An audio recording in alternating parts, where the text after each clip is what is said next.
கரூர் அருகே பாசன வாய்க்காலில் திறந்துவிடப்பட்ட சாய கழிவுநீரால் சுமார் 2000 ஏக்கர் விளைநிலங்களில் பயிர்கள் கருகி வருகின்றன. இதனால் விவசாயிகள் கடும் மன உளைச்சலுக்கு ஆளாகியுள்ளனர். கரூர் அமராவதி ஆற்றில் இருந்த செல்லாண்டி பாளையத்தில் தொடங்கும் ராஜ வாய்க்கால் பொலியூர் கட்டளை வாய்க்காலில் கலக்கிறது. இதன் மூலம் பொலியூர் கோவில் பாளையம், ஓடமுடையார் பாளையம், மேலக்கட்டளை உள்ளிட்ட பகுதியில் உள்ள விளைநிலங்கள் பாசன வசதி பெறுகின்றன. தற்போது அமராவதி ஆற்றில் பாசனத்திற்காக தண்ணீர் திறந்துவிடப்பட்ட நிலையில் அதனை சாதகமாக பயன்படுத்தி சாயப்பட்டறையில் இருந்து வாய்க்காலில் சாயக்கழிவு திறந்துவிடப்படுகிறது. இதனால் சாயக்கழிவு நீர் விளைநிலத்தில் கலந்த நெற்பயிர் அழுகி கருகி வருகின்றன. இதனால் விவசாயிகள் அதிர்ச்சியும் மன உளைச்சலும் அடைந்தனர். உடனடியாக மாவட்ட நிர்வாகம் ஆய்வு செய்து சாய கழிவுநீர் கலப்பதை தடுத்து நிறுத்த வேண்டும் என விவசாயிகள் கோரிக்கை விடுத்துள்ளனர். இந்த ஏரியாவில் இந்த கழிவு நீரில் வந்து சாக்கடை நீர் கலந்து மற்றும் சாயப்பட்ட கழிவு அதிகமாக இருக்குது. இதனால் எங்களுக்கு விவசாயம் மிகவும் ரொம்பவும் பாதிக்குது.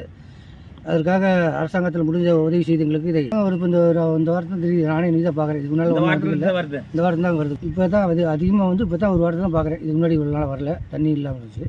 இப்போ கொஞ்சம் அதிகமாக வருது. இப்போ பாருங்க ரொம்ப கலராக தான் வருது. இதனால் விவசாயம் மிகவும் பாதிக்கும். புலியூர் கிராமம். நாங்கள் கிட்டத்தட்ட இங்கே ஒரு 200-300 ஏக்கர் விவசாயம் நடந்துக்கிட்டுருக்குங்க. இதில் சாயப்பட்ட கழிவுநீர் தண்ணி இந்த மாதிரி விட்டு எல்லாம் பூரா பயிரெல்லாம் பூரா பாதிப்பு ஏற்பட்டு போச்சுங்க. முதல்ல கடலை, போக்குவரத்து, மஞ்சளாக வந்துங்க. இப்போ எதுவுமே வரமாட்டேங்குது சார். இப்போ வந்து அதிகாரி யாருமே கண்டுக்க மாட்டேங்கிறாங்க. நாங்களும் பல தடவை சொல்லி பார்த்துட்டு யாருமே கண்டுக்க மாட்டேங்கிறாங்க. இந்த மாதிரி வந்து பார்த்து எல்லாம் இந்த மாதிரி எல்லாம் தண்ணி எல்லாம் மோர் மாதிரி நைட்டில் எல்லாம் நீக்கி விட்றாங்க. நீக்கி விட்டு விவசாயமே பூரா பாதிப்பு ஏற்பட்டு போச்சுங்க. நாங்கள் இதை கண்டு தான் இருக்கிறோங்க. இது மாதிரி போச்சுன்னா நாங்கள் என்ன பண்ண முடியும்? ஒன்றும் சாப்பாட்டுக்கே வழியில் போயிட மாட்டேங்குது சார். பார்த்து நீங்கள் நடவடிக்கை எடுத்து எங்களுக்கு நல்ல முறையாக அதை பண்ணி கொடுக்கலாம். ஸோ இந்த வாய்க்கால் தண்ணி தான் பார்த்தீங்கன்னா எங்கள் ஏரியாவுக்கு ஃபுல்லாக வருதுங்க. நான் 1 ஏக்கர் விவசாயம் பண்ணியிருக்கேங்க. லாஸ்ட்டாக வந்து நான் முத்துசோள கருது போட்டதுங்க. ஃபுல்லாக பார்த்தீங்கன்னா விளைச்சலே இல்லைங்க இந்த வருஷம். இதே இப்போ ரொம்ப தண்ணினால தான் ஃபால்ட் ஆகுதுங்க.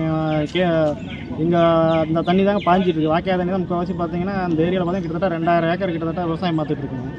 விவசாயம் பார்த்துட்டு பார்த்தீங்கன்னா இந்த எங்கள் ஏரியா பார்த்தீங்கன்னா நெல், பருத்தி இதை தான் போட்டுட்ருக்குங்க.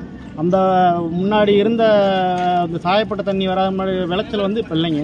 முன்னாடி வந்து சாயப்பட்ட தண்ணி கழிவு கலக்காமல் இருந்தப்போ நல்லா விளைச்சலாக இருந்ததுங்க, நல்லா இருந்ததுங்க.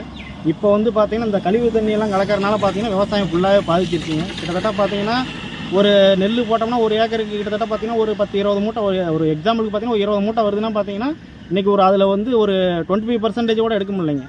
விளைச்சலே எடுக்க முடியலைங்க. நேற்று அப்போ வந்து 20 மூட்டை எடுத்த இடத்துல இப்போ வந்து ஒரு 7 மூட்டை 8 மூட்டை எடுக்கிறதே வந்து பெரிய விஷயமா இருக்குதுங்க.